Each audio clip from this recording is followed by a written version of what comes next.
punctured tires and has made threatening comments. The attendance at Star Wars has been almost astronomical. Queues are still forming. For a lot of kids, walking out of seeing Star Wars in 1977 was more than just seeing a new movie. We saw something for the first time that really transported us into a whole new world.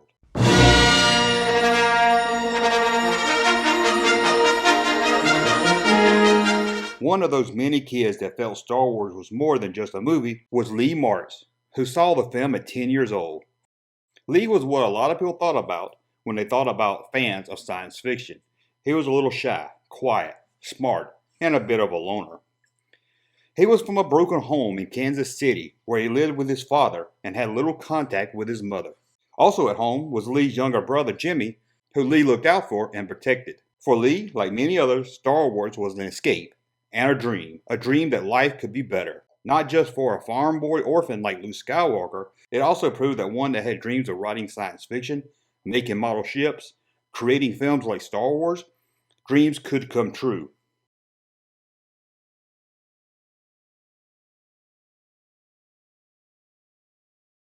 It was clear the movie had an impact on Lee, and soon he found himself buying not just Star Wars merchandise, but he also became a movie collector, buying up movie-related t-shirts, posters, press kits, anything from his favorite film he'd get his hands on. In the summer of 1978, Lee called his local theater to try to get some movie posters. Answering the phone at the theater was 16-year-old Ralph Cochran.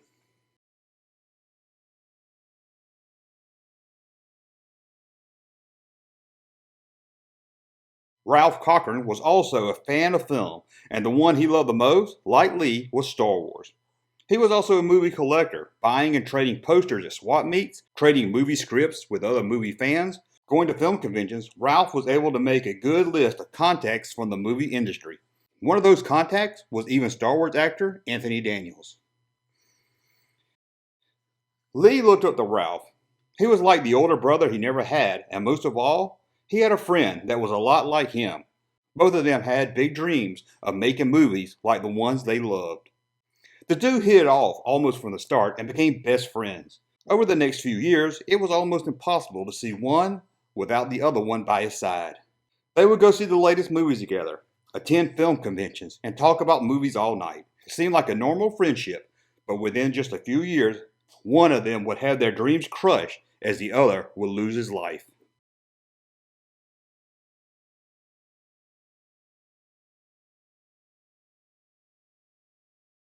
Thanks to Ralph's contacts within the film industry, the boys were able to grow their collection of movie collectibles. Lee would use all his allowance money, or any money that he could work up, to give to his best friend, who would then buy up movie props and scripts to upcoming films and some from their favorite past movies. These were small collectibles, and according to Ralph, they needed to up their game.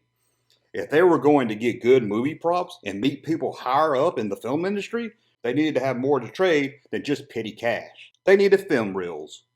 And with Ralph's job at the local theater, he had plans to get them. He would have Lee sneak into the projector's booth after the last movie as the employees were closing up.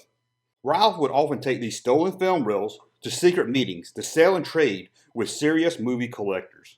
As for Lee, he wasn't allowed to attend the meetings with the serious collectors because he hadn't proven himself yet.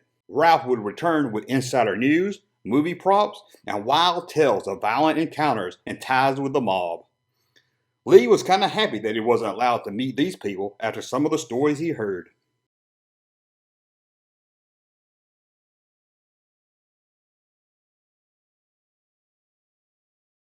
Finally, in 1982, all the hard work had paid off. Ralph returned from one of his secret meetings with great news. He attained an apprenticeship with Lucasfilm. This was a big step not only into the movie industry, but a huge step into making the film series they love, Star Wars. It was a dream come true for Ralph, but best friends never forget their friends. With the help of Ralph, Lee had an inside track to George Lucas and the Lucasfilm crew, who were starting production on the third Star Wars film, Revenge of the Jedi, and they needed help. Lee couldn't believe it. He felt like Luke Skywalker. The boy that dreamed big was finally seeing those dreams become a reality. Lee spent hours and hours in his bedroom writing up story ideas, drawing detailed schematics for Lucasfilm, All he had to do was pay an agent fee to his best friend Ralph, who would then pass him on to George Lucas himself.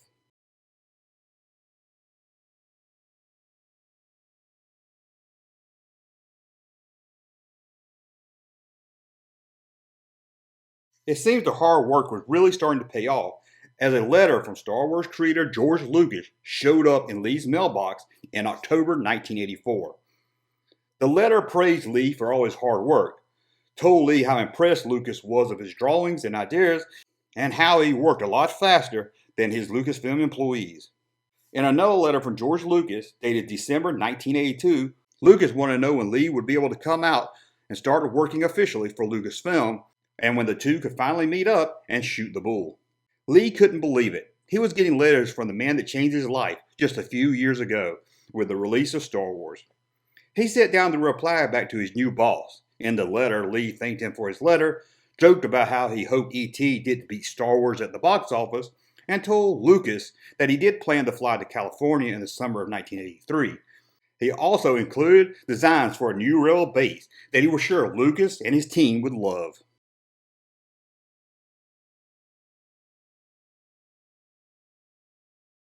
Lee and his best friend Ralph took a break from working on the next Star Wars film to enjoy the release of the latest one, now named Return of the Jedi. Finally, the movie the two had been waiting 3 years for, and the one that Lee had been working hard helping Lucas make, was here. As the lights in the theater dimmed, the movie started up, and Lee finally saw some of his hard work pay off. Lee was amazed to see a shuttlecraft and weapons that were similar to the designs he had sent Lucasfilm. Ralph also let him know that a bomb that Han Solo plants on the Imperial shield base had Lee's name inscribed on it as a thank you from George Lucas.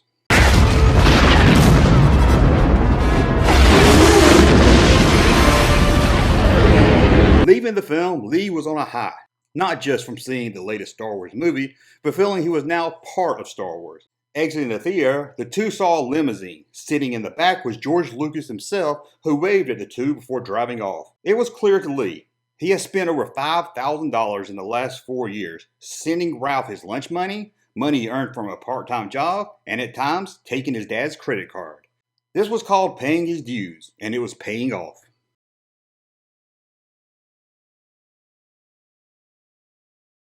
The biggest dream of a young 16-year-old science fiction fan was not just seeing their work in a Star Wars film, but to see theirself in a Star Wars film. George Lucas needed a teenage boy to play Luke Skywalker's son in the next Star Wars movie. And according to Ralph, Lucas wanted Lee. So the two put together an audition tape and sent it off to Lucasfilm. Seeing your work on the screen is one thing, but now maybe Lee could see himself as the star of his own Star Wars movie. Life was great and everything was going as Lee had dreamed. Just a few days later, he would even get a phone call from George Lucas telling him that he was excited about the audition tape and looked forward to meeting him very soon. For a lonely young 16-year-old boy in Kansas City, it was a dream come true. 6201, I'll be en route in about 60 seconds from Senior Center. First Navy plate. On August 27, 1983, Ralph Cochran was found laying in the grass next to his Chevy with the license plate that read Jedi. He had been stabbed more than 35 times with a butcher knife.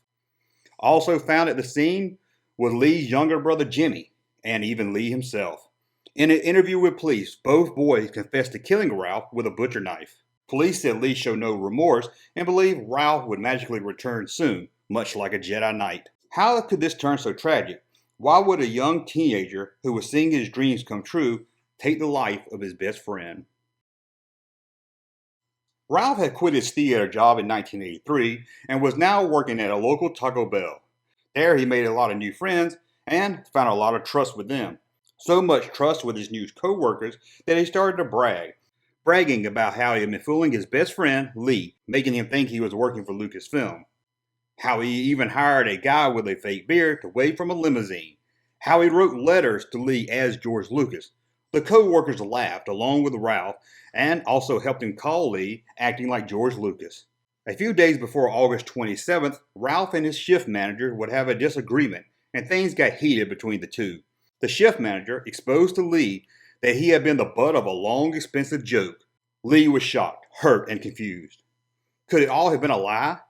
Could his best friend in the world, someone like a brother to him, Could he have been fooling him for the last 4 years? Lee was upset and outraged and came up with a plan to get even. But he needed help. Arriving back home, Lee let his younger brother Jimmy know that Ralph wasn't the friend they all thought he was and that he was planning to kill their father. The two headed to Ralph's home at 2 a.m. and found him sitting in his car. There, Lee and his little brother would pull Ralph from his car as Lee stabbed him to death with a butcher knife he took from his house.